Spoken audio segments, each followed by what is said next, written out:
Cette vidéo vous est présentée par la boutique de Dicehall.com, les prix les plus bas sur vos jeux de société favoris.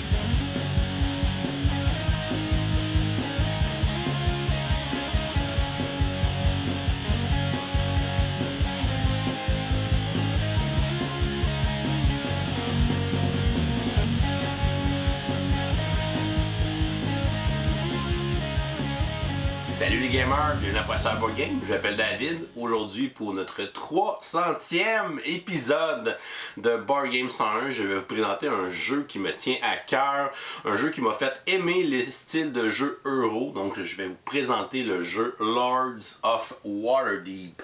C'est un jeu qui a été édité en 2012 par Peter Lee et Rodney Thompson, qui ont fait quand même beaucoup de jeux dans la gamme des Donjons Dragons. C'est un jeu qui peut se jouer de 2 à 5 joueurs et dont les parties vont durer de 60 à 120 minutes. Les joueurs vont incarner des seigneurs dans la ville de Waterdeep, dans les royaumes oubliés, et vont tenter de marquer le plus de points de victoire pour devenir évidemment la guilde la plus influente. C'est un jeu de placement d'ouvriers avec la gestion de ressources, des collections d'ensemble, des petits éléments de take-down, donc on peut jouer du coude avec des cartes intrigues. Donc, Lords of Waterdeep, je vous montre comment on joue. Ensuite, je vous dis ce que j'en pense. Et comme on est lundi, on va vous donner une question du jour pour participer au concours du lundi pour le mois d'avril 2021. On va installer une partie pour 2 joueurs. Premièrement, on va placer le plateau au centre de la table. Et à côté de celui-ci, on va former des réserves avec les différents jetons de ressources. La majorité des ressources sont des aventuriers dans le jeu. On aura des jetons orange pour les guerriers, des jetons noirs pour les rogues, des jetons mauves pour des magiciens et des jetons blancs pour des clérics. Il est à noter que les ressources que vous voyez sont des ressources de luxe et que dans la boîte de base, les ressources d'aventuriers sont représentées simplement par des cubes de bois des 4 couleurs qu'on vient de voir. On va aussi se faire une réserve avec les jetons de pièces qui sont de valeur 1 pour celles qui sont carrées et de valeur 5 pour celles qui sont en demi-lune. On va aussi se faire une réserve avec les jetons de points de victoire. On va mélanger les cartes intrigues et on va les placer sur le plateau principal à leur endroit respectif. On va mélanger les cartes quêtes et on va les placer à leur endroit respectif sur le plateau principal et on va révéler les 4 premières cartes quêtes face visible sur le plateau principal dans l'espace qui est au-dessus de l'auberge.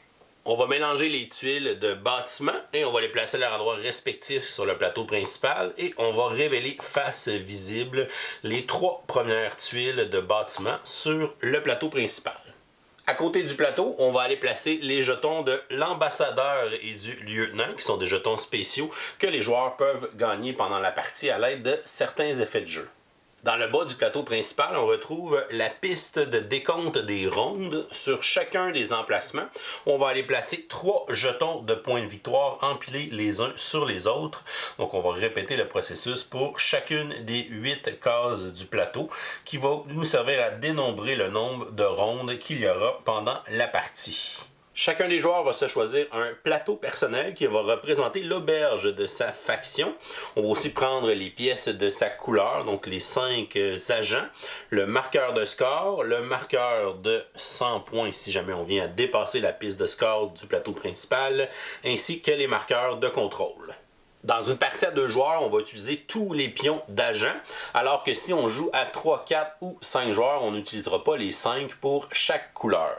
Mais dans notre partie à 2 joueurs, on va débuter avec 4 agents sur notre plateau taverne et le 5e agent sera placé dans le bas du plateau principal en dessous de la piste du décompte des rondes. Les joueurs débarreront ce nouvel agent lorsqu'on arrivera à la ronde 5 de la partie. Les joueurs vont placer leur marqueur de score sur la case 0 de la piste de score du plateau principal. Chacun des joueurs va recevoir au hasard 2 cartes quêtes qu'on va placer face visible à gauche de notre plateau dans la zone des quêtes actives. Les joueurs vont aussi recevoir 2 cartes intrigues qu'ils vont garder face cachée dans leurs mains. Et ils vont recevoir aussi une carte seigneur qu'ils vont garder face cachée, qui leur donnera un objectif de fin de partie. Et on va ensuite déterminer le premier joueur. C'est le dernier joueur à avoir été visiter une autre ville. On va lui donner le marqueur de premier joueur et il va débuter avec 4 pièces sur son plateau personnel. Le deuxième joueur, quant à lui, débutera avec 5 pièces. Une partie de Lords of Waterdeep se joue en 8 rondes de jeu qu'on peut décompter en bas avec la piste de décompte des rondes. Les joueurs vont jouer à tour de rôle et ils vont envoyer leurs agents sur le plateau principal dans les différents emplacements pour effectuer des actions, aller recruter des aventuriers dans le but de compléter des quêtes et de marquer des points de victoire. Les joueurs vont aussi bâtir des bâtiments dans la ville pour marquer des points de victoire et donner accès à de nouvelles actions plus puissantes pour le reste de la partie. À la fin des 8 rondes de jeu, le joueur qui aura marqué le plus de points de victoire sera déclaré vainqueur. Chacune des 8 rondes se sépare en 3 phases. La première phase est la phase de début de ronde. Lors de cette phase, on va prendre les 3 jetons de points de victoire de la case la plus à gauche de la piste du décompte des rondes et on va placer un jeton sur chacun des bâtiments qui est sur le plateau principal. On va aussi regarder s'il y a des effets de début de ronde de certains bâtiments que les joueurs auraient construits pendant la partie. Évidemment, il n'y en aura pas à la première ronde, mais dans les rondes suivantes, on va regarder les bâtiments qu'on a construits et certains bâtiments, comme celui-ci, lorsqu'il sera construit, a un effet au début de la ronde. On va nous placer 2 ressources de voleurs sur cette tuile. Mais pour l'instant, elle est dans le marché, elle n'est pas construite, donc on n'appliquera pas son effet de début de ronde. Rendu à la 5e ronde, on va avoir un effet de plus dans la phase de début de ronde. Donc les joueurs vont gagner le jeton d'agent qui est en bas de la piste pour le reste de la partie. On passe ensuite à la 2e phase qui est la phase d'action.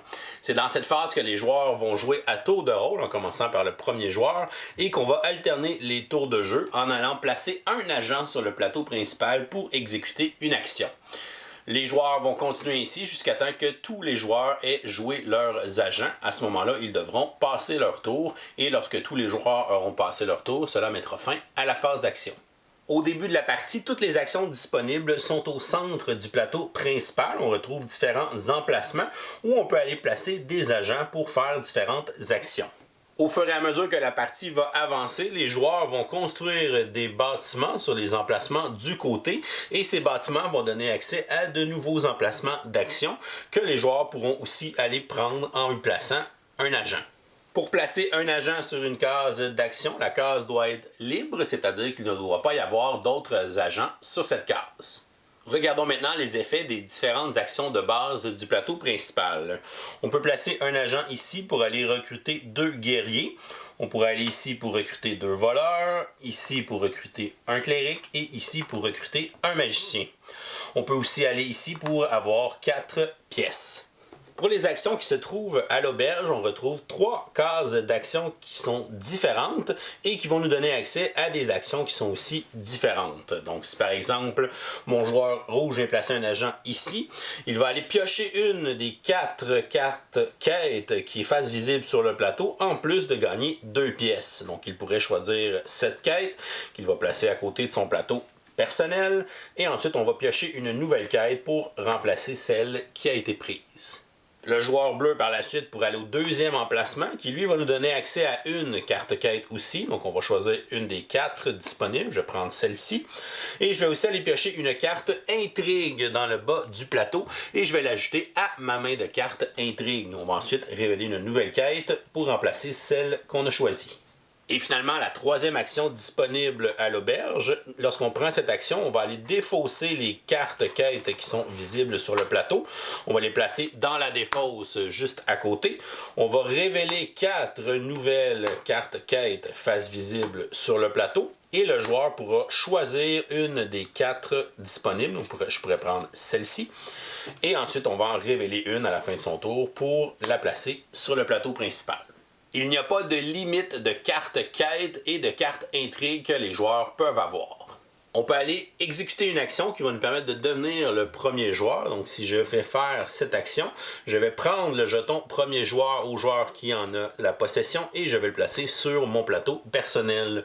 De plus, je vais pouvoir piocher une carte intrigue et l'ajouter à ma main de carte intrigue. Les cartes intrigues nous permettent de faire différents effets de jeu qui sont inscrits sur ces cartes.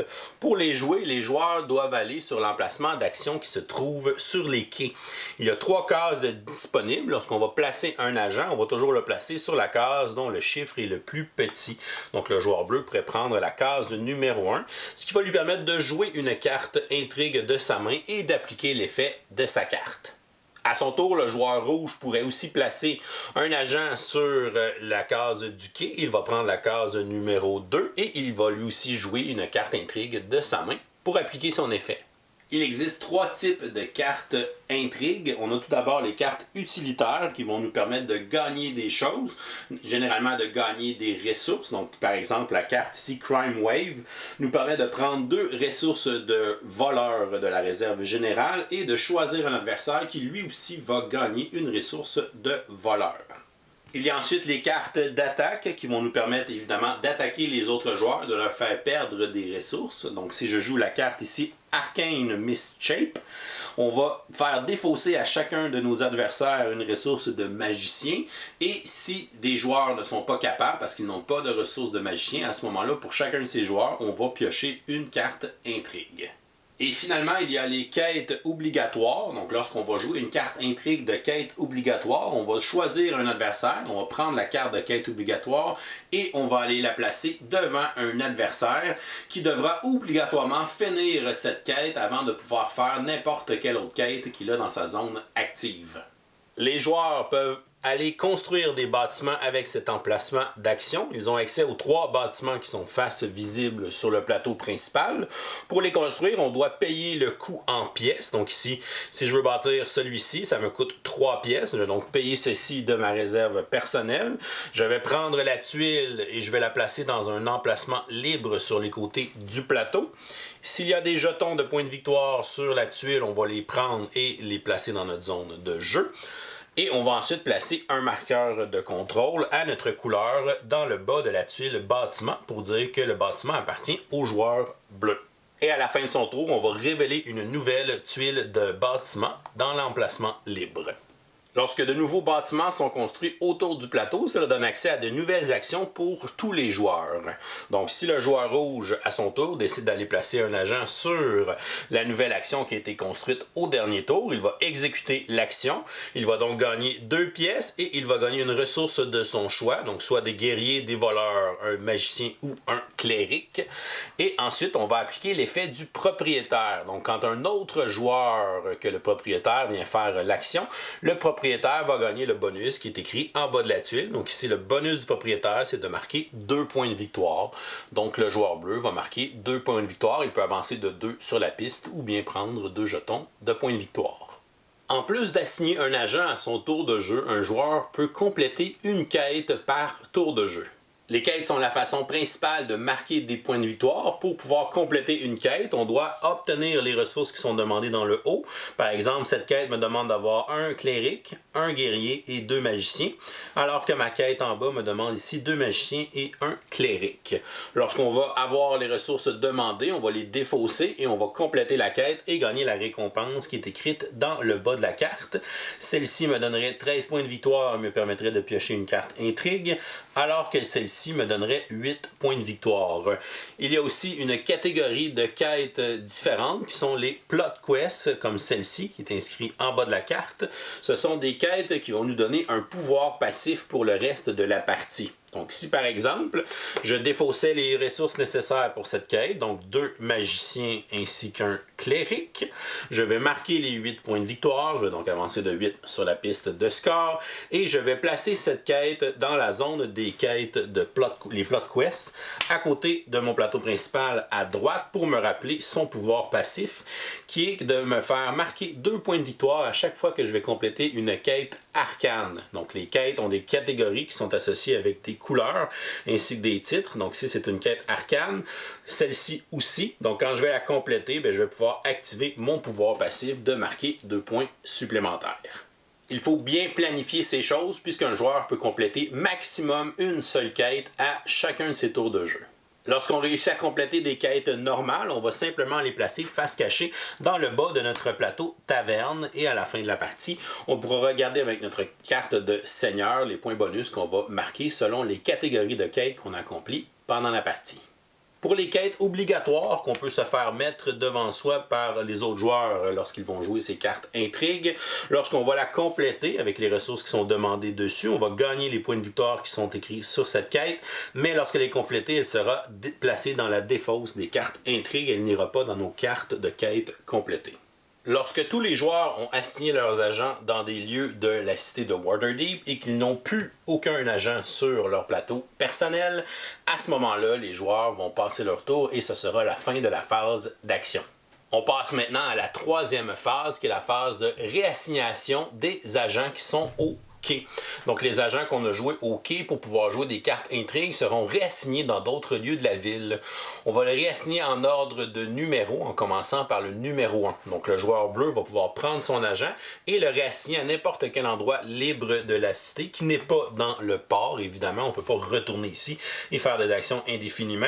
Donc il pourrait décider d'aller à cet emplacement pour aller chercher 2 ressources de voleur qu'il va placer sur son plateau personnel.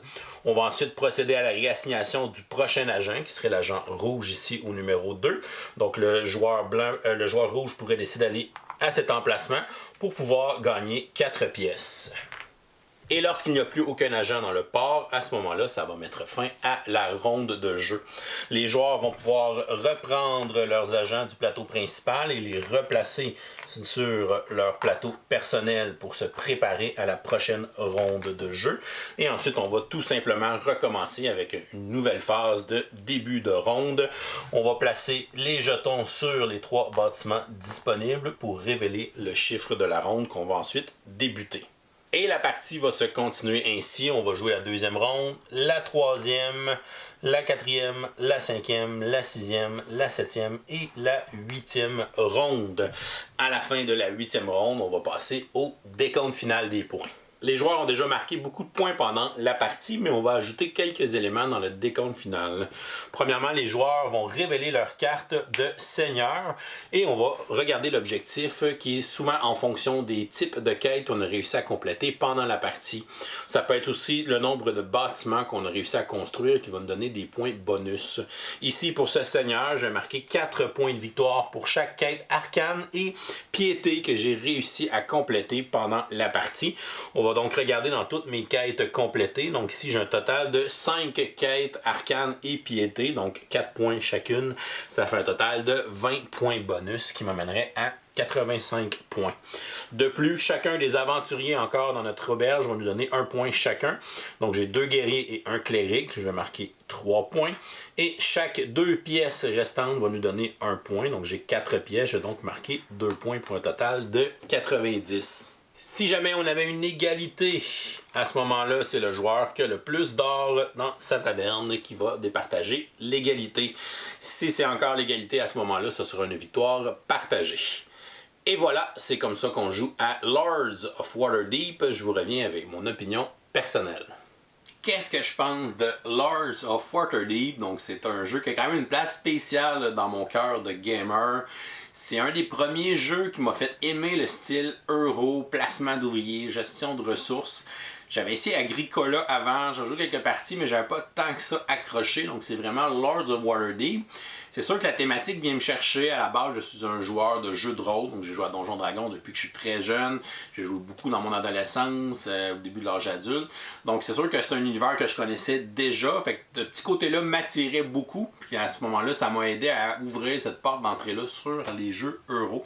Fait que ça a été pour moi une super belle découverte au début, quand je commençais ma collection, là, au début quand il est sorti autour de 2012 et tout ça.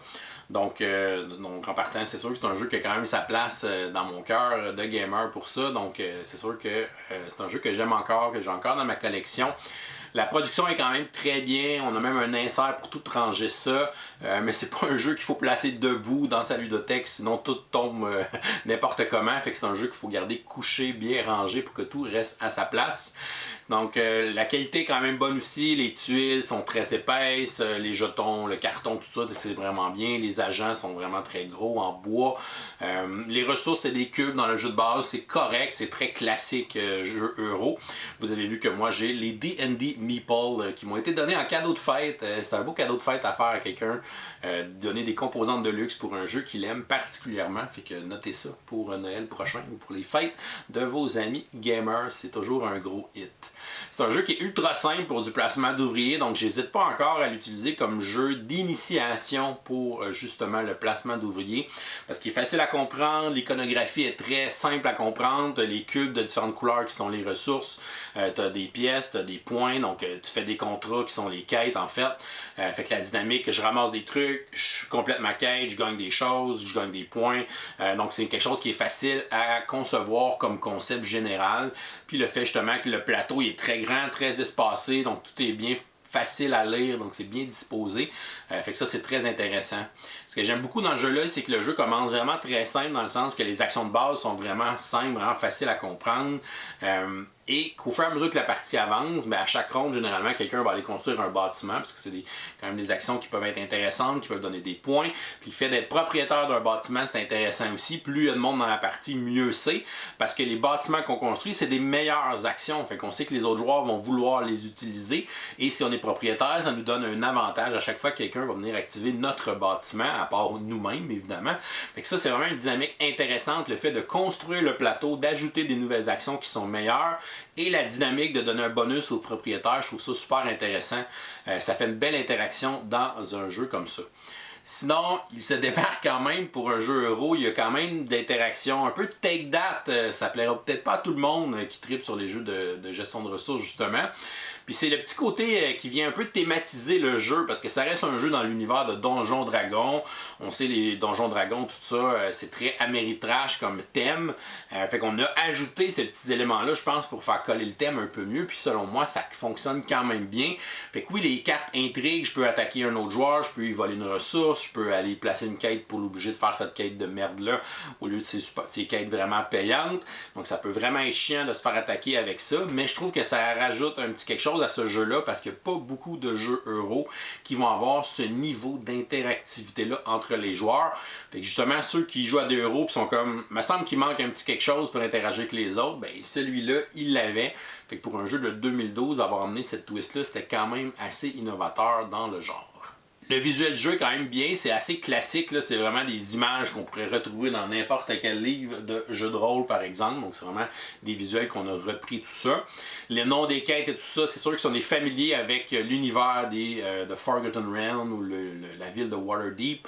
C'est des choses qu'on va retrouver, des petits clins d'œil thématiques dans le nom des quêtes et tout ça, ce que ça prend aussi pour les faire, quel type d'aventurier on doit recruter pour cette quête-là. Mais ça va vraiment venir chercher ceux qui connaissent cet univers-là, ceux qui sont des joueurs de jeux de rôle, vont voir ces petits clins d'œil-là. Pour des gens qui sont complètement inconnus à l'univers, le jeu va paraître un peu sans thème à ce moment-là, parce que justement c'est des clins d'œil, des choses des références qu'on ne connaît pas puis qu'on ne repérera pas non plus dans le jeu. Mais ça n'empêchera pas de jouer une partie puis d'apprécier le jeu même si on ne connaît pas l'univers. Mais je pense que c'est juste un plus de connaître l'univers-là pour voir tous les clins d'œil qu'on lui a fait. J'aime aussi les combos qu'on peut bâtir avec les quêtes. Donc on a des quêtes qui peuvent nous donner un pouvoir passif pour le reste de la partie. Ça peut être intéressant d'en chercher une tôt dans la partie pour pouvoir en bénéficier le plus possible. Puis il y a aussi les quêtes, les récompenses sont quand même différentes. Fait qu'on peut se bâtir un peu des combos. Ok, je vais faire telle quête qui va me donner 2 magiciens. Puis après ça, avec les 2 magiciens que ça me donne, je vais pouvoir aller faire telle autre quête. Puis on peut faire des combos comme ça, les enchaîner. Mais je peux quand même toujours faire juste une quête à chaque tour. Mais je peux comme les enchaîner d'un tour à un autre si je me prépare bien en conséquence. Puis que je vois justement comment ça s'imbrique les unes dans les autres. Ça ressemble beaucoup à la dynamique des contrats dans Marco Polo, qui est quand même un de mes jeux préférés, fait que c'était bien réussi aussi pour cette dynamique-là à l'époque. Pour les côtés négatifs, malgré le succès que ce jeu a connu sur le marché, c'est un jeu qui n'a jamais été traduit en français, puis il y a quand même du texte à lire, sur les cartes intrigues, sur les quêtes aussi, des choses qu'on ne peut pas nécessairement demander à nos adversaires, parce que je lui révélerai c'est quoi ma carte intrigue que je veux jouer si je ne comprends pas le texte de ce qu'elle fait. Donc oui, il y a un peu de texte, mais si on est familier avec les cartes, après quelques parties, je pense que les cartes, il n'y en a pas tant que ça de modèles différents dans les cartes intrigues, vu qu'on finit par les reconnaître, mais malheureusement, il n'y a pas de version française qui existe de ce jeu-là. Sinon, le côté de faire des contrats, des quêtes qui donnent des points, c'est intéressant, mais on dirait que c'est juste ça qu'on fait dans le jeu. Donc, il y a un petit aspect un peu répétitif. Il manque peut-être un peu de variété dans le scoring, d'avoir peut-être des objectifs pendant la partie sur le plateau qu'on pourrait faire une course aux objectifs communs, des trucs comme ça. Donc, rajouter peut-être une ou deux manières de scorer des points pour acheter de la diversité dans les stratégies qu'on pourrait élaborer autour d'une partie. Pour représenter les ressources qui sont les aventuriers dans le jeu de base, ce sont des cubes en bois de différentes couleurs. Donc ça fait le travail, mais c'est pas super beau à regarder, c'est pas nécessairement super le fun à manipuler tout ça. Donc c'est sûr que des petits meeples sculptés, ça a été vraiment génial dans le jeu de base, mais bon, ça existe, vous pouvez vous les procurer, mais c'est des composantes de luxe qui sont vendues séparément. Donc ça ajoute un petit cachet au jeu, je trouve, de les avoir. Sinon, c'est étrange, mais pour un jeu euro, c'est un jeu que j'aime mieux à 3 ou 4 plutôt qu'à 2 joueurs, parce que le fait qu'on construise des bâtiments à 2 joueurs, on n'aura pas nécessairement tout le temps d'aller bâtir quelque chose, puis il y a moins de chances que d'autres joueurs aient activé nos bâtiments, fait que les bonus de propriétaires sont moins intéressants. Donc j'ai l'impression qu'à 3-4, j'ai plus de fun à ce jeu-là, parce que le plateau se bâtit mieux, il y a plus de bâtiments qu'on fait, les chances qu'on les active et que les propriétaires en bénéficient, c'est plus intéressant comme ça. Donc, ouais, pour un euro, c'est quand même rare de dire que je l'aime mieux à 3 ou 4 joueurs plutôt qu'à 2. À 5, ça commence à faire pas mal de monde, puis on n'a pas beaucoup d'agents pour pouvoir jouer, donc on a l'impression de ne pas accomplir beaucoup de choses dans la partie. Fait que pour moi, ces 3-4 joueurs sont sweet spot. Ça reste quand même intéressant de jouer à 2, mais le plateau évolue moins rapidement, puis la dynamique des bâtiments est peut-être moins exploitée à ce moment-là dans une partie en duel. Il existe une extension qui s'appelle Scoundrel of Skullport qui comporte 2 modules, que vous pouvez mettre les 2 modules d'un coup ou un à la fois. Vous avez le module de Skullport qui est justement un module qui va ajouter vraiment une dynamique intéressante parce que vous allez avoir des nouvelles actions très puissantes, un deuxième petit plateau à côté avec quelques actions, bon, des nouveaux bâtiments, des nouvelles choses, mais ce sont des actions qui vont donner beaucoup de ressources mais qui vont donner des points de corruption. Donc on va avoir une dynamique de points de corruption qui sont des points négatifs à la fin de la partie. Plus vous en avez, plus vous allez perdre de points. Donc il y a une belle dynamique avec ça. Très intéressante la profondeur que ça vient ajouter, cette extension. Le deuxième module, c'est Under Mountain, évidemment l'emplacement mythique qu'on connaît sous Waterdeep, espèce de donjon super dangereux. Donc encore une fois, ça vient rajouter plus de matériel. Il n'y a pas nécessairement de nouvelles règles qui viennent avec cette extension-là, mais c'est juste plus de matériel, plus de variété, tout ça. Fait que c'est quand même intéressant de les avoir. Si on a joué peut-être plusieurs parties et qu'on veut un peu plus de profondeur au jeu, ben on peut aller se procurer cette extension. Même si c'est un jeu qui a presque 10 ans, je trouve que c'est quand même un jeu qui a son petit cachet bien à lui dans les jeux de type euro. Il fait une espèce d'interaction qui est intéressante, qui est différente de ce qu'on peut retrouver dans d'autres euros sur le marché, même si ça reste un jeu quand même simple pour le style du placement d'ouvriers. On sait que depuis 10 ans, il y en a sorti des tonnes de jeux de placement d'ouvriers, mais je trouve quand même qu'il tire encore son épingle du jeu aujourd'hui, malgré tout. Donc je vais lui donner une note de B. Et si on le met avec l'extension, je le montrerai peut-être à B+, parce que la dynamique de la corruption est vraiment le fun dans l'extension de Skullport. C'est vraiment le module préféré, mon module préféré dans les deux là, pour l'extension. Donc c'est un très bon jeu si on lui met l'extension. Sinon, c'est un bon jeu qui fait quand même la job, qui va me servir plutôt à initier des gens justement au placement d'ouvriers par sa simplicité, son charme. Et si c'est des gens évidemment qui connaissent l'univers de Forgotten Realms, qui ont joué à des jeux de rôle, à Donjons Dragons, tout ça, ben ça va être encore plus facile de faire le pont comme ça l'a été pour moi. Donc aujourd'hui, je ne sais pas à quel point il est encore beaucoup disponible en magasin, mais je pense que c'est quand même un jeu qu'on peut retrouver si c'est quelque chose qui nous intéresse. Donc un jeu euro qui est quand même simple, mais qui va avoir une belle dose d'interactivité et que le fait que le plateau se bâtit avec de nouvelles actions en cours de partie, qui est très intéressant selon moi. Et voilà, c'est tout pour aujourd'hui. Oh, c'est vrai, on est lundi. On va donc vous donner une question du jour pour participer à notre concours du lundi pour le mois d'avril 2021. concours dans lequel vous pouvez gagner le jeu Overboss. Notre question du jour est la suivante. Donc, quel est un de vos classiques de jeux de société qui ne sortira jamais de votre collection? Donc, pour moi, Lords of Waterdeep en est un, évidemment. Donc, partagez-nous ça en commentaire YouTube sous la vidéo pour pouvoir enregistrer une participation. Et si vous nous supportez sur Patreon pour 5$ et plus, vous avez aussi une participation automatique à chaque lundi. Donc, bonne chance pour ce nouveau concours. Et si vous n'êtes pas encore abonné à la chaîne, vous pouvez cliquer notre petit bonhomme ici en bas pour vous abonner. Sinon, vous pouvez nous suivre sur Facebook, Twitter, Instagram à Professeur Board Game. Et si vous aimez notre contenu et que vous voulez nous encourager, vous pouvez nous supporter sur notre page Patreon. Je vous souhaite une excellente fin de journée et continuez de gamer.